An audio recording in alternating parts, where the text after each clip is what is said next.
Good morning, colleagues in the media, and welcome to the Citizens Cabinet and the Citizens Manifesto press statement on the state of economic emergence in the country. With me to my right is Comrade Ashley Pfunye, who is the Chief Secretary of the Citizens Cabinet and is also the Secretary General of the Zimbabwe National Students Union. With me to my left is Comrade Michelle Gondo, who is the Portfolio Lead on Youth, Arts, Sports and Culture in the Citizens Cabinet, and is also head of NAYO, the National Association of Youth Organizations in the country. And our press conference was called for Thursday last week, and here it goes. Fellow citizens, the situation in our country has reached another level. As citizens, we are forced today to declare a state of economic emergency in the country, given the unbearable pain and suffering that citizens are experiencing. We are already witnessing escalating social unrest across the country, with a real risk that the situation will completely unravel if the government does not take urgent action to address the people's pain and suffering. The government's failure to act in the face of a complete socio-economic breakdown amounts to abdication. While the crisis is pervasive and all-encompassing, we seek to highlight the following big 5 problems that have a totally debilitating impact on citizens. And the first one is the issue that salaries have become valueless amidst skyrocketing prices of basic commodities. The value of salaries over the past few months, and it does not matter if you're a police officer, a soldier, a civil servant, teacher, or you're in the private sector, the value of salaries has become valueless given the steep devaluation of the RTGS balances against the United States dollar. The situation is made worse by the fact that worker salaries have remained unchanged, yet prices of all basic commodities have skyrocketed. This is an existential crisis for all workers, both civil servants and those in the private sector. The government and employers must immediately acknowledge the fact that the RTGS is not at par with the US dollar and adjust worker salaries accordingly. And the second issue is the issue of the crippling fuel crisis. The current fuel crisis has reached emergency levels. Citizens are forced to spend days in fuel queues and are unable to go about their day-to-day business. Despite our earlier calls on this, the government has failed to be totally transparent in foreign currency allocation to fuel suppliers, creating a murky environment in which some fuel dealers are accessing forex at the official 1:1 rate and selling at parallel market rates. Reports abound of some who are even exporting fuel to neighboring countries at a profit. The situation is already very volatile at most service stations as tempers are flaring.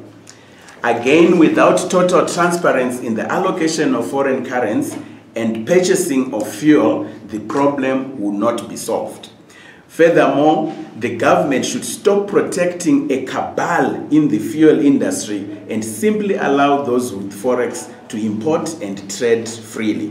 The latest announcement of a 300+% increase in the price of fuel is a disaster. The government cannot look at just one aspect and ignore the others. In this case, the government is acknowledging that the US dollar is not at par with the RTGS. Yet when it comes to salaries, the government is insisting that the US dollars are equal to RTGS. This level of hypocrisy is unacceptable. The third issue I want to highlight is the issue of the health sector crisis.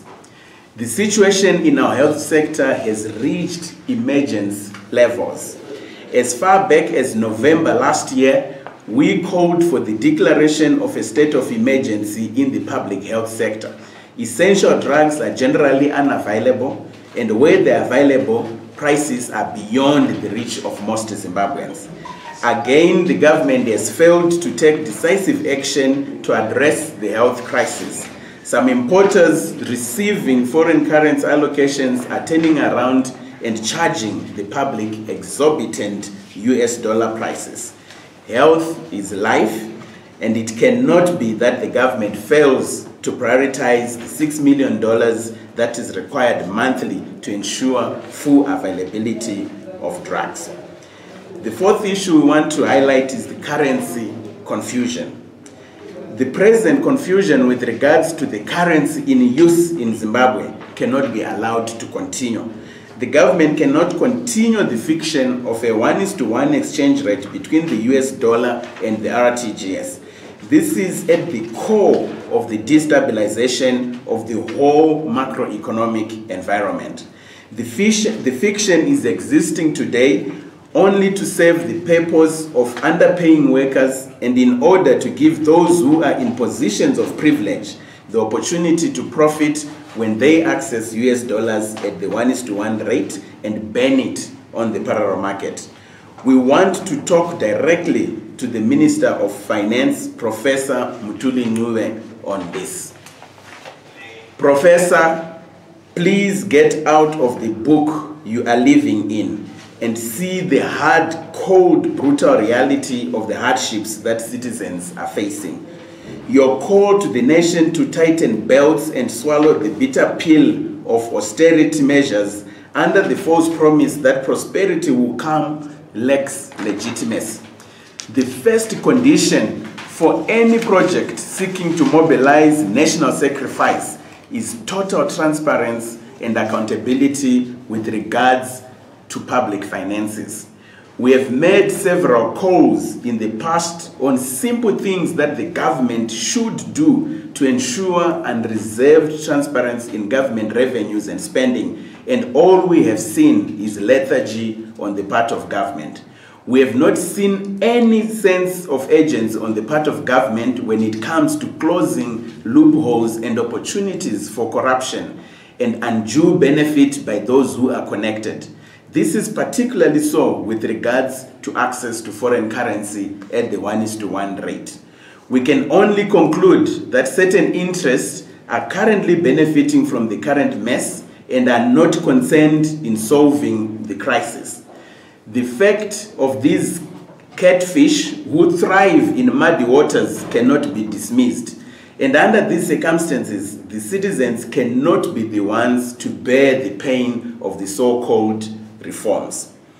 And the fifth and final big issue, big problem that we want to highlight is the issue of lack of jobs and means of livelihood. Ultimately, the fundamental nature of the crisis is that the majority of Zimbabweans, especially young people, do not have jobs and or a means to a livelihood. The situation is so desperate that if it must be treated as an emergency, hence our call and our declaration of a state of economic emergency in the country.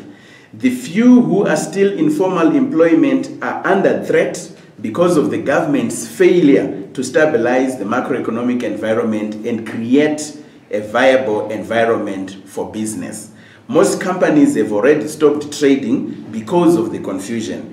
It is therefore unconscionable that under these circumstances, the government would criminalize those who are trying to survive through vending and other forms of informal trading. In a situation of economic emergency such as ours, people should be allowed to work and survive. The harassment of vendors, cross-border traders, and other informal traders must stop immediately. And these are our demands to the government. We make the following demands.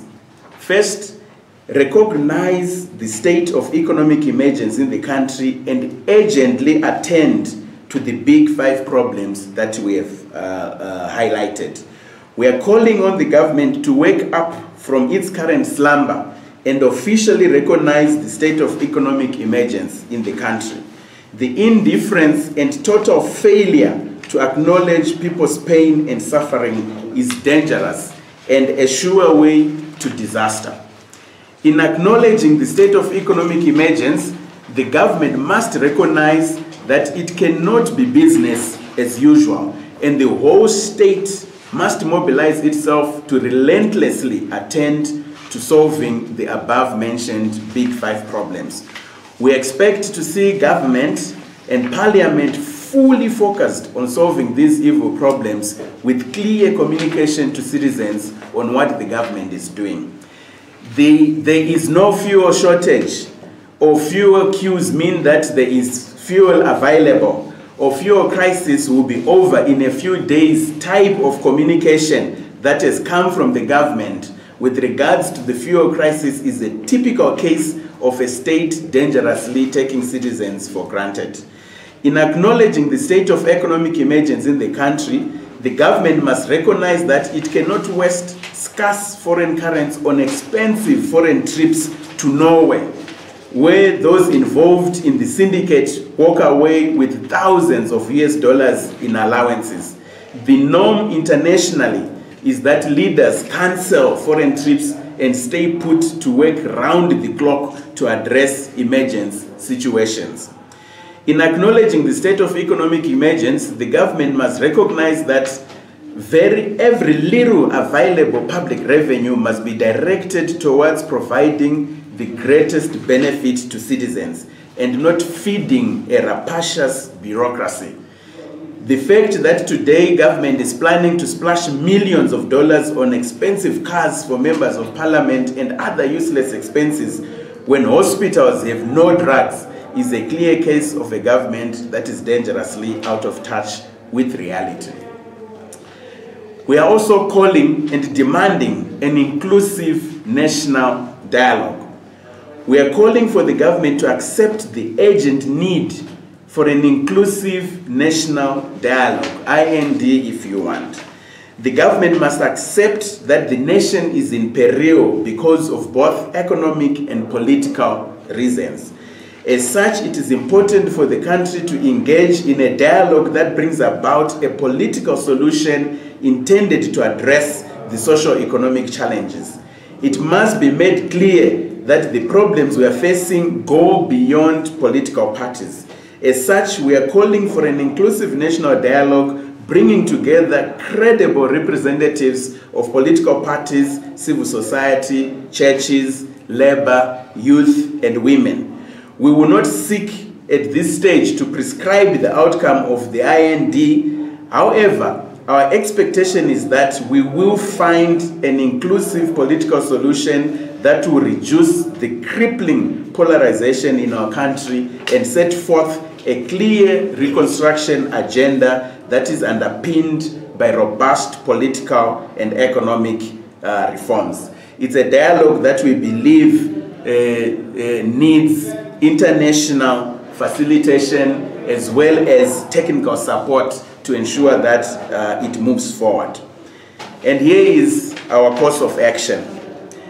Given the extraordinary situation in our country, we are announcing today the beginning of a national mobilization of citizens using means provided for by our Constitution. From this Friday, we will be commencing a rolling series of citizens' vigils, and it will continue every Friday until our demands are met. And we want to emphasize that ours is peaceful, non-violent action.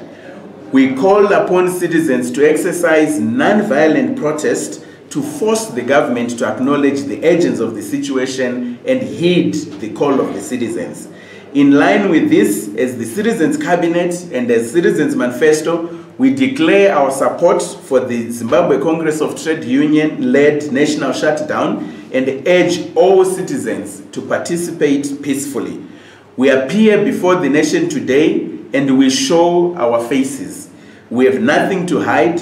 We stand firm in the democratic rights and freedoms provided by our Constitution. Above all, the right to peaceful protest and the freedom of assembly and expression.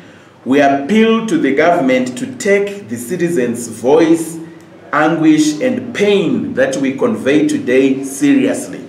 As Citizens Manifesto and as the Citizens Cabinet, we would want to categorically make it clear that we derive our mandate from the people of Zimbabwe in their individual and organizational diversity. And we will continue to advance their interests through robust engagement as a local, homegrown people's movement. We dismiss all insinuations to the contrary. It is the love for our country that motivates us to take a stand today. We fear that if the government fails to act with the necessary agents, those who will come after us may be faceless, and at that point, it may be too late for this country. And we close with the slogan that the country now knows, which says, Sunungura Zimbabwe, Zimbabwe Sunungura. Thank you very much.